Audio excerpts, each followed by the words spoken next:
Assalamualaikum warahmatullahi wabarakatuh. Sebelumnya perkenalkan, nama saya Salsabila Firdaus Laksamana dengan NIM G00241855. Saya dari Fakultas Kedokteran Universitas 11 Maret. Lalu sebelumnya di sini saya ingin menjelaskan sekilas atau seputar tentang anatomi dari plexus brachialis. Nah, sebelum memasuki materi tersebut, sebenarnya plexus brachialis itu apa?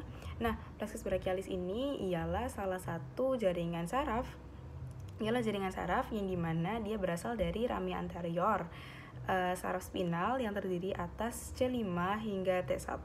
Nah, C5 dan hingga T1 ini apa? Nah, C5 hingga T1 ini, C ini berarti dikatakan cervical.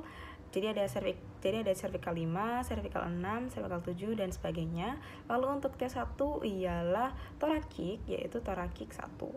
Nah, untuk selanjutnya di sini kita akan mulai memasuki dari anatomi brachial plexus. Nah, di sini sudah diketahui ada C5, ada C5, C6, C7, C8 dan T1. Nah, di sini ialah para roots atau akar dari nervus. Nah, akar-akar tersebut akan memiliki penggabungan yang dimana C5 dan C6 akan menggabung menjadi satu di bagian sini dan akan membentuk yang dinamakan upper trunk. Nah, lalu di C7 ini akan dinamakan sebagai middle trunk, Lalu di C8 dan T1 ini akan menjadi penggabungan yang dimana akan menjadi namanya lower trunk.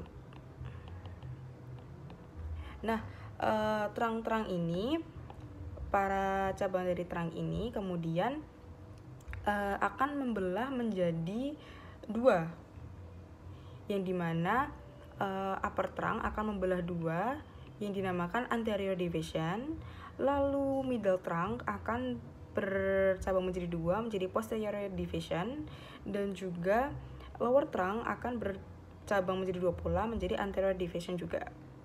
Nah, pada tiap dua cabang di sini dia akan istilahnya menyumbang satu cabang hingga membentuk posterior cord.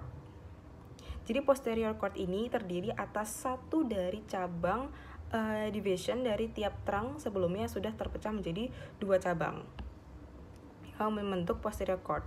Nah, posterior cord ini lalu untuk sisa dari cabang-cabang dua tadi bagaimana? Nah, anterior division salah satu sisa dari cabangnya kemudian akan menjadi satu dengan sisa dari cabang posterior division, sehingga salah satunya ini akan menjadi satu hingga membentuk lateral cord. Lalu dengan sisa dari cabang anterior division bagian lower trunk, dia akan bekerja sendiri menjadi medial cord, sehingga terbentuk adanya tiga cord, yaitu lateral cord, posterior cord, dan juga medial cord. Lalu untuk sebelum kita memasuki lebih dalam ke bagian cabang-cabang dari lateral cord, posterior cord, dan juga medial cord, di sini para roots juga memiliki cabang-cabang tersendiri lagi yang berbeda dari cabang utama sebelumnya, sudah saya jelaskan sebelumnya, yaitu dimana C5 ini dia memiliki percabangan dorsal scapular yang dimana dia memberi supply kepada levator scapula dan juga rhomboid mayor maupun rhomboid minor. Lalu untuk roots 5 dengan roots C5 dengan roots C6 dan C7 mereka juga terdapat penggabungan nerve yang dimana dia dinamakan sebagai long nervus thoracic. Nah, long nervus thoracic ini dia mensuplai pada anterior 100. Lalu juga pada upper trunk atau penggabungan antara C5 dan juga C6, mereka juga memiliki perpecahan cabang lagi selain dari anterior division yang dimana nervus tersebut dinamakan sebagai suprascapular. Nah, suprascapular ini digunakan oleh musculus supraspinatus dan juga infraspinatus. Lalu untuk selanjutnya kita kembali ke bagian-bagian lateral cord, posterior cord, dan juga medial cord. Nah, untuk lateral cord ini dia akan dibagi menjadi 3 cabang yang dimana terdapat lateral pectoral nerves, atau nervus lateral pectoral, lalu terdapat musculocutaneous nerve atau nervus musculocutaneous, lalu juga ada menjadi cabang median nerve atau nervus median.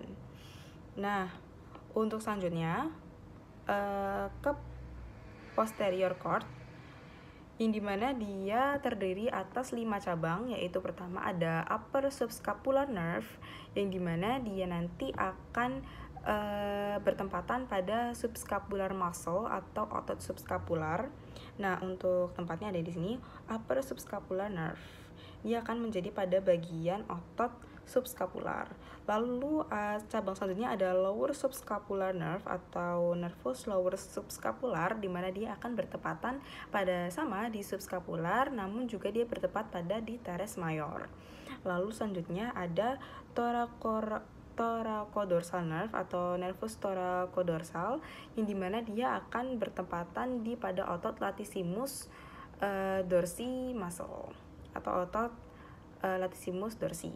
Lalu selanjutnya ada radial nerve atau nervus radial, yang dimana dia nanti akan bertempatan pada otot tere minor dan juga deltoid. Dan di sini juga ada percabangan nervus axillari, yang dimana dia ini akan bertempatan pada semua otot di posterior dan juga forearm. Jadi semua bagian otot posterior dan juga forearm memiliki dari nervus axillari. Lalu selanjutnya lanjut kepada medial cord, yang dimana medial cord ini terdiri atas 5 cabang dengan 3 cabang cabang nervus dan juga 2 cabang nervus terminal. Nah, lalu untuk medial ini untuk cabang nervusnya terdiri atas medial pectoral nerve di sini. Nah, dia di sini ada pada bagian medial otot, yang dimana ia dinamakan sebagai sternocostal. Lalu juga ada di bagian cabang nervus ini medial brachial cutaneous. Sini nervus medial brachial cutaneous. Lalu juga di sini juga ada terdapat nervus medial antebrachial cutaneous. Lalu itu untuk 3 cabang nervus dari medial cord. Lalu selanjutnya di sini saya akan menjelaskan dari terminal cabang nervus, yang dimana ada ulnar nervus ulnar di sini dari medial cord. Lalu juga ada median nervus yang sudah disebutkan pada bagian lateral cord juga. Nah, nervus ini berperan penting pada bagian tubuh, yang dimana terutama pada bagian ada beberapa bagian nervus yang dimana ia apabila mengalami kerusakan, maka kita tidak dapat menggerakkan adanya rotasi eksternal maupun abduksi pada lengan. Jadi sebenarnya plexus brachial ini sangat amat penting bagi otot maupun tubuh kita. Mungkin itu saja yang bisa saya sampaikan pada video pembelajaran anatomi plexus brachial ini. Semoga bermanfaat. Terima kasih. Wassalamualaikum warahmatullahi wabarakatuh.